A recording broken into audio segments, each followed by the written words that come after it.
सफदर हाशमी और राम बहादुर की याद में अपने अकीदे के फूल लेकर आया हूँ। मैं दावा नहीं कर सकता कि मैं सफदर हाशमी का दोस्त था, ना मैं उनकी थिएटर कंपनी में शामिल था, ना मैंने उनके साथ कभी काम किया, ना उनसे कभी मुलाकात हो पाई। लेकिन उनके बारे में मैं सुनता ज़रूर था। 1970 में मैंने राष्ट्रीय नाट्य विद्यालय नेशनल स्कूल ऑफ ड्रामा में दाखिला लिया और गालिबन वही दौर था जब सफदर ने अपना काम शुरू किया। और कुछ साथियों से मैं सफदर के बारे में सुना करता था कि वो मजदूरों के बीच जाकर किसानों में, गांवों में नाटक पेश करते हैं, उन्हीं के मसलों के बारे में। और मुझे बड़ी हैरत होती थी कि ये इंसान जो मैं सुनता हूँ इतना पहुँचा हुआ कलाकार है और जिसको थिएटर से इतनी लगन है, इतनी मोहब्बत है, वो अपने नाटक शहर में क्यों नहीं करता? ऐसे नाटक क्यों नहीं करता जिसे देखने के लिए लोग पैसे दें? आपके जख्मों पे मरहम लगाने की कोशिश कर रहा हूँ। इस नज़्म का उन्वान है मेरे गीत, साहिर लुधियानवी साहब का लिखा हुआ। मेरे तरकश तराने सुन के, मेरे तरकश तराने सुन के दुनिया ये समझती है कि शायद मेरे दिल को इश्क के नगमों से नफरत है। मेरे सरकश तराने सुन के दुनिया ये समझती है कि शायद मेरे दिल को इश्क के नगमों से नफरत है। मुझे हंगामा-ए जंग व जदल में कैफ मिलता है, मेरी फितरत को खून-रेज़ी के अफसानों से रग़बत है। मेरी दुनिया में कुछ फ़कत नहीं है रक़्स नग़मे का, मेरा महबूब नग़मा शोर आहंग बगावत है। मगर ए काश देखें वो मेरी पुरसोज रातों को, मगर ए काश देखें वो मेरी पुरसोज रातों को, मैं जब तारों पे नजरें गाड़कर आंसू बहाता हूँ, तसव्वुर बन के भूली वारदातें याद आती हैं, तो सोज व दर्द की शिद्दत से पहरों तिल मिलाता हूँ। कोई ख्वाबों में खाबीदा उमंगों को जगाती है, तो अपनी जिंदगी को मौत के पहलू में पाता हूँ। मैं शायर हूँ, मैं शायर हूँ, मुझे फितरत के नज़ारों से उल्फत है। मेरा दिल दुश्मन नगमा सराई हो नहीं सकता।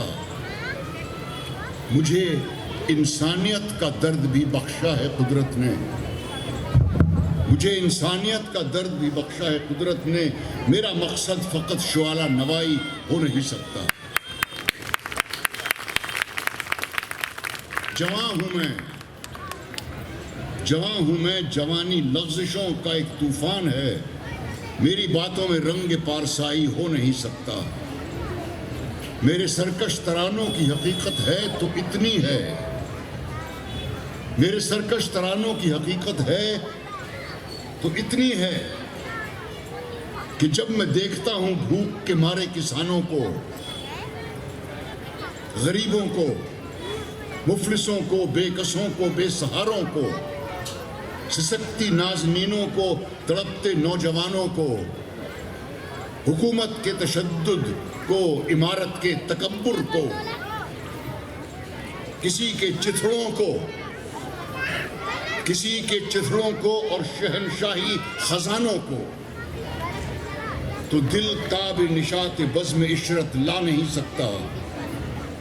मैं चाहूं भी तो ख्वाब आवर तराने गा नहीं सकता।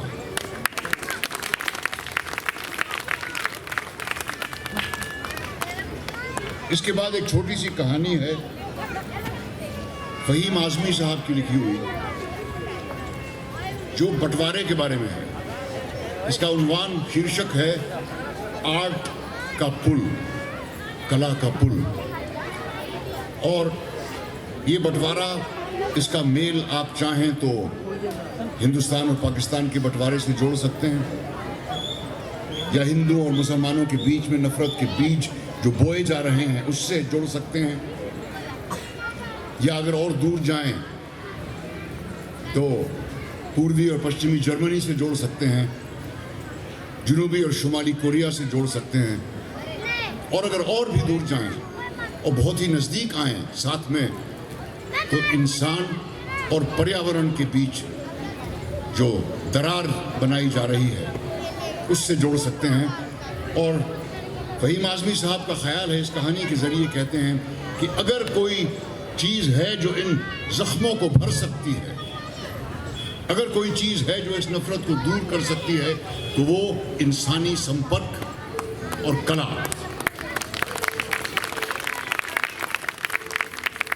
लीजिए सुनिए आर्ट का पुल। पहले तो सारा इलाका एक ही था और उसका नाम भी एक ही था। इलाका बहुत उपजाऊ था, बहुत से बाग, खेत, जंगल, पौधे, फूल और झाड़ियां सारे इलाके में फैले हुए थे। इस इलाके में रहने वालों को अपनी जिंदगी की ज़रूरियात जुटाने के लिए किसी और के भरोसे नहीं रहना पड़ता था। खेतों से अनाज, जलाने के लिए लकड़ी, भट्टी से पकी हुई ईंटें मकान बनाने के लिए, पास के बागों से फूल और साग सब्जी, और तालाब से मछलियाँ, गोया ज़रूरत का सारा सामान मिल जाता था। धीरे धीरे पास के शहर से सौदागरी, तहजीब और तरक्की की लहरें इस इलाके की तरफ बढ़ने लगीं, और एक दिन इस इलाके के बीचों बीच एक बहुत बड़ा नाला खोद दिया गया। किसी ने कहा ये गड्ढा बिजली के तारों को खंबे से ऊपर ले जाने के बजाय ज़मीन के नीचे दबाने के लिए खोदा गया है। कोई कहता था कि इस इलाके में टेलीफोन आने वाला है और ये टेलीफोन की लाइनें बिछाने के लिए खोदा गया है। गोया जितने मुंह उतनी बातें। बस सवेरे ट्रैक्टर और कुटियर और उनके साथ कुछ मजदूर आ जाते, फावड़े और गेंदी लेकर। ये लोग इस गड्ढे को गहरा करना शुरू कर देते और शाम को चले जाते। अगर इनसे कोई पूछता तो बस यही कहते कि भाई ठेकेदार से पूछ लो, हमें नहीं मालूम ये गड्ढा क्यों खोदा जा रहा है।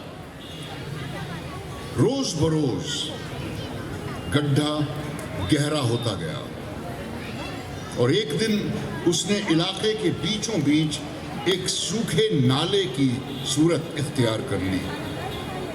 तब इसको पार करना लगभग नामुमकिन सा हो गया और इस तरह नाले के इस पार के लोगों और उस पार के लोगों का ताल्लुक टूट गया। कभी कभी नाले के इस पार के लोग उस पार के लोगों से नाले के दोनों तरफ खड़े होकर बातचीत कर लेते थे और ज़्यादातर बात का मुद्दा ये नाला ही होता था। उन्हें उन कोयलों, फाख्ताओं और मैनाओं से बहुत हसद होती थी जो बिना किसी बंधन नाले के इस पार से उड़ पार उड़कर या इस पार से उस पार उड़कर पेड़ों पर बैठ जाते थे और इस पार के खेत से उड़कर उस पार से खेत में दाना चुगने लगते थे। और एक दिन ठेकेदार के आदमी चले गए, नाला उसी तरह पड़ा रहा। दूसरा ठेकेदार जिसका तार बिछाने का या तीसरा ठेकेदार जिसे गड्ढा भरना था अभी तक मुकर्रर नहीं किए गए थे या वो किसी दूसरे इलाके में मशगूल थे। ये सूखा नाला यूं ही पड़ा रहा यहाँ तक कि बरसात आई और वो पानी से भर गया। धीरे धीरे उसके दोनों तरफ के किनारे टूटने लगे और उसने एक नदी की शक्ल इख्तियार कर ली जो इलाके के बीच में बहती थी। सर्दियां आई तो लोगों को लगा कि नाले का पानी खुश्क हो जाएगा और शायद ठेकेदार के आदमी उसको आके भर दें। कुछ ऐसा भी लगता था जिन्होंने उसे खुद भरने का इरादा किया, लेकिन जैसे ही सर्दी खत्म हुई और गर्मी आई, आसपास की पहाड़ियों पर बर्फ पिघलने लगी। ये बर्फ पहले भी पिघलती थी मगर छोटी छोटी नालियों की शक्ल में फैल जाती थी और तेज़ी से ढलान की तरफ बढ़कर उसका पानी बड़े दरिया में मिल जाता था। अगर कहीं पानी जमा होता भी था तो ज़्यादा देर तक नहीं रुकता था, मगर अब सारा पानी बहकर इलाके के इस नाले में आ गया। गर्मी बीती, बरसात आई, नाला और चौड़ा हो गया। फिर सर्दी आई और पानी से उसी तरह बहता रहा। फिर पहाड़ियों पर बर्फ पिघली, नाला और चौड़ा हो गया। किनारे टूटते रहे और ये नाला हर साल चौड़ा होता गया और फिर इसे एक बड़े दरिया ने इलाके को 2 हिस्सों में बांट दिया। वहाँ के बाशिंदों को 2 हिस्सों में बांट दिया।